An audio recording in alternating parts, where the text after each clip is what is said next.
এই গরমে জারবেরা গাছে খাবার কিভাবে দেবেন যাতে জারবেরা গাছে ফুল হতে থাকে, গাছে কুড়ি আসতে থাকে, গাছে নতুন নতুন পাতা বের হয়, গাছের গ্রোথ ঠিক হতে থাকে। গরমেও জারবেরা গাছে অনেক রকমভাবে খাবার দেওয়া যায়, তবে আমি আজকে একটা প্রসেস দেখাবো যে প্রসেসটা খুবই ইজি, এবং এই প্রসেসে যদি একবার খাবার দিয়ে দেন তাহলে আগামী 1.5 থেকে 2 মাস গাছে আর কোনো খাবার দেওয়ার প্রয়োজন হবে না। এছাড়া ওই প্রসেসটার কয়েকটা আলাদা খুব ভালো, বিশেষ করে এই গরমের জন্য বেনিফিটস রয়েছে।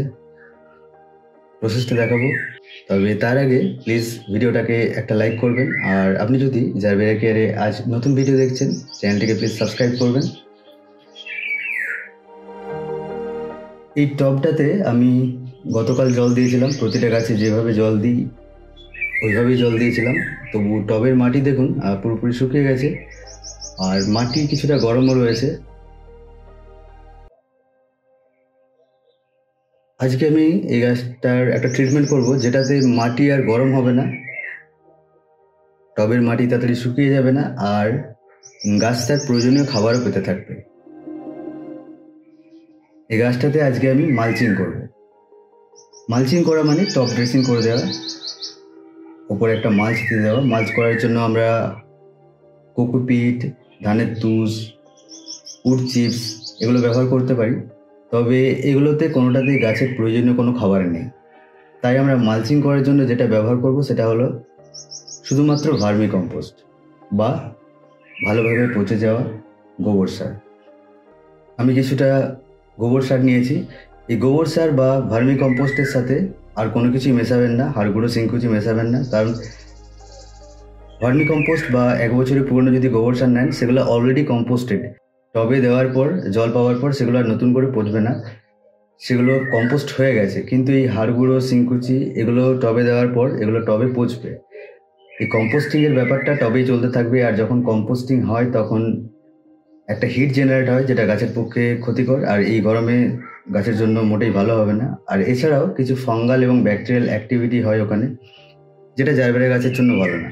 তাই জারবেরা গাছে যেটা দেবেন সেটা সবসময় যেন ওয়েল কম্পোস্টেড হয়। হাড়গুঁড়ো সিংকুচি মিশিয়ে দেওয়া যেত, তবে সেটা 1 মাস আগে তৈরি করে রাখতে হতো।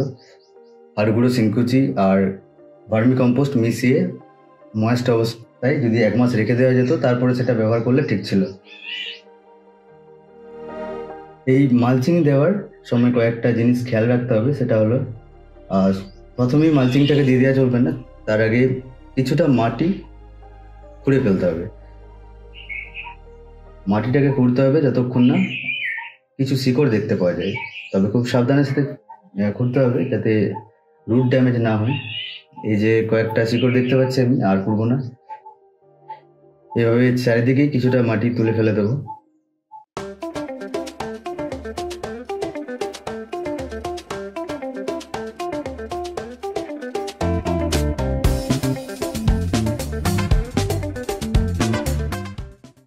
এরপর এই গোবর সারটা বা ভার্মি কম্পোস্ট ব্যবহার করলে সেটা দিয়ে দিতে হবে, তবে এখানে লক্ষ্য রাখবেন যেন ক্রাউন পোর্শন যেন ঢাকা না পড়ে যায়।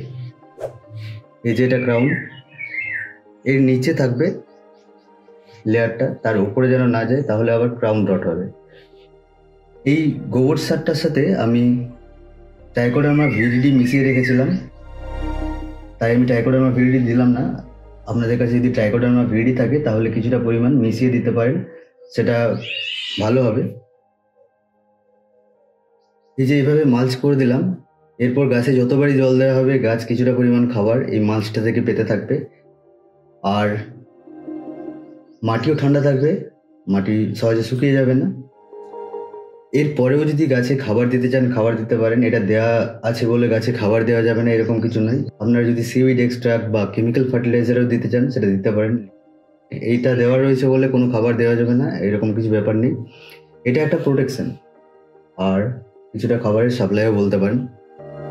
গাছে এইভাবে একটা মালচ করে দিতে পারেন, গাছ খাবার পেতে থাকবে, মাটি ঠান্ডা থাকবে, মাটি গরম হবে না, আর টবের মাটি তাড়াতাড়ি শুকিয়ে যাবে না। এই গরমে জারবেরা গাছ আপনাদের কেমন রয়েছে কমেন্ট করে অবশ্যই জানাবেন। জারবেরা গাছের পরিচর্যা নিয়ে আজকে এই পর্যন্তই, আবার দেখা হবে নেক্সট ভিডিওতে।